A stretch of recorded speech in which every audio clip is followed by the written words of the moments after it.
Okay, I'll just show you how to pair a mobile to the Bluetooth audio system in this BMW X6. First of all, we make sure that Bluetooth is on, like so, and then we need to be watching out at the bottom there.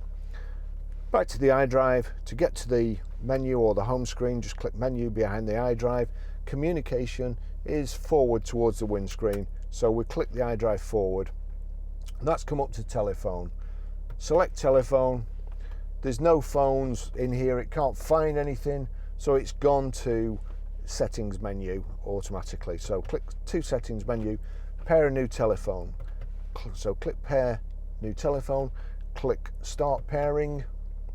Bluetooth name of your vehicle, we'll see, it usually comes up, sorry, it's still looking, me talking.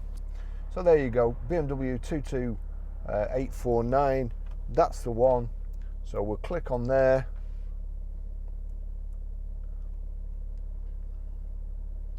There we go. Now we have to put a PIN code in. So I'm going to put 0000 in. Click pair. It's asking me for the PIN code here. So 0000. Then I just have to knock it back towards me. Confirm passkeys there. So knock it back towards. Click confirm passkey.